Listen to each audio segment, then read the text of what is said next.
Assalamualaikum warahmatullahi wabarakatuh. Kami dari kelompok 1 ingin menjelaskan mengenai tugas sosiologi hukum, yaitu tentang bullying. Dalam merangkai video ini, kita akan menggabungkan narasi, klip wawancara, dan temuan sosiologis untuk membentuk pemahaman yang lebih mendalam. Seiring kita menyelami realitas bullying, kita juga akan mengeksplorasi upaya-upaya hukum dan masyarakat dalam menanggapi tantangan ini.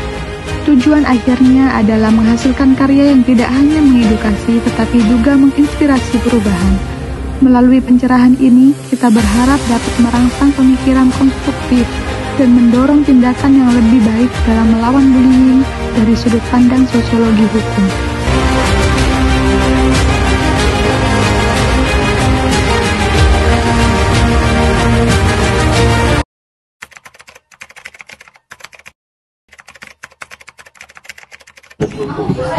Jadi, kita harus tahu dulu apa sih definisi bullying. Nah, bullying itu adalah suatu tindakan semacam pelecehan atau tadi maki ya, yang terjadi misalnya di ranah sekolah. Ya kan, itu yang dimaksud dengan bullying. Jadi apa kaitannya dengan sosiologi hukum? Mengapa kita perlu mempelajari suatu peristiwa bullying ini dari perspektif sosiologi hukum? Karena dalam sosiologi hukum itu jelas di situ mempelajari bagaimana penyebab dari terjadinya suatu tindakan bullying. Lalu apa akibatnya juga dipelajari dari sosiologi hukum. Jadi, mengapa kita perlu mempelajari sosiologi hukum untuk memahami bullying? Karena apa? Untuk menghindari suatu tindakan bullying tersebut. Karena apa? Anak-anak yang harusnya kita harus jaga, harkat martabatnya juga kita jaga, kehormatannya kita harus jaga juga dari tindakan diskriminasi, itu perlu kita menganalisis dengan perspektif sosiologi hukum. Karena apa? Ini bicara tentang sosial, ini bicara tentang bagaimana kita hidup dalam dinamika sosial. Jadi seperti itu, teman-teman. Sosiologi hukum itu membantu kita melihat fenomena sosial seperti bullying sebagai hasil dari struktur sosial dan nilai-nilai hukum yang ada. Dengan memahaminya lebih dalam, kita dapat mengembangkan strategi yang lebih efektif untuk mencegah dan menangani kasus bullying. Karena menurut saya dengan adanya sosiologi hukum itu kita dapat melihat suatu fenomena yang tidak baik dalam masyarakat. Salah satunya ialah bullying. Nah, dengan kita memahami lebih dalam yang namanya bullying, itu kita sebagai masyarakat juga dapat mencegah yang namanya kasus bullying seperti itu.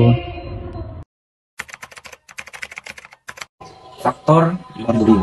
Yang pertama, kita menganalisis dari kondisi sosial. Jadi, bullying ini terjadi ketika terjadi diskriminasi sosial dalam penganggapannya itu. Contoh, anak-anak itu cenderung pendiam, cenderung tidak sama lah dengan perilaku-perilaku yang lain. Nah, ini berpotensi akan terjadi sikap bullying terhadap anak tersebut. Jadi itu penyebabnya, faktornya seperti itu. Karena yang kedua adalah kondisi keluarga. Jadi ketika keluarga itu mempelajari anaknya itu tentang bersosial yang tidak baik, itu akan cenderung dalam perilaku sekolahnya. Ketika di sekolahnya mereka juga membuli anak-anaknya. Kenapa? Madrasah pertama itu ada di keluarga, ada di ibu. Jadi ketika kita untuk menghindari perilaku bullying yang dilakukan oleh anak-anak kita, oleh generasi kita harus perbaiki dulu madrasahnya itu, madrasah awalnya itu. Jadi yang pertama faktor keluarga, yang kedua faktor lingkungan, yang ketiga faktor internal, faktor dirinya sendiri. Jadi anak itu juga mempunyai apa sebenarnya? Intuisi lah istilahnya. Tanpa pola pikir yang jernih, tanpa pola pikir yang rasional, anak itu dapat bertindak seenak-enak kalau kita tidak membayar itu. Makanya harus hadir hukum di situ. Makanya itu kaitannya dengan sosiologi hukum, teman-teman. Jadi sosiologi ini bukan cuma bicara tentang sosial, karena tadi dengan peraturan-peraturan yang harus relevan dengan tindakan-tindakan yang terjadi di lingkup sekolah seperti bullying tersebut. Seperti itu. Faktor sosial seperti ketidaksetaraan, stereotip, dan tekanan kelompok dapat menjadi perilaku bullying. Sosiologi hukum membantu kita memahami keterkaitan antara faktor-faktor ini dan bagaimana mereka tercermin dalam hukum yang ada. Biasanya itu adalah faktor sosial yang dimana terjadi suatu ketidaksetaraan dalam menjalankan aktivitas sosial. Nah, biasanya itu pelaku merasa lebih tinggi daripada si korban. Makanya dari hal itu dapat menimbulkan yang namanya kasus perbulian. Lalu mengapa kita perlu yang namanya sosiologi hukum? Karena dengan adanya sosiologi hukum itu kita dapat teredukasi dengan yang namanya kasus bullying seperti gitu.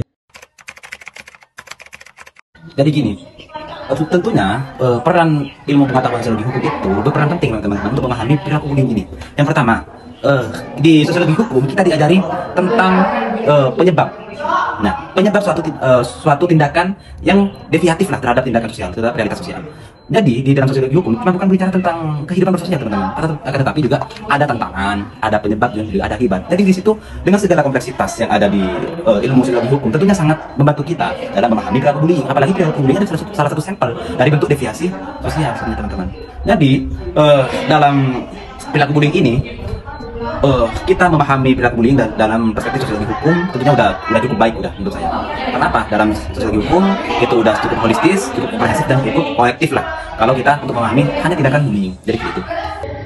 Sosiologi hukum itu memberikan kita wawasan tentang lembaga hukum untuk menangani kasus ini, untuk menegakkan keadilan dan memberikan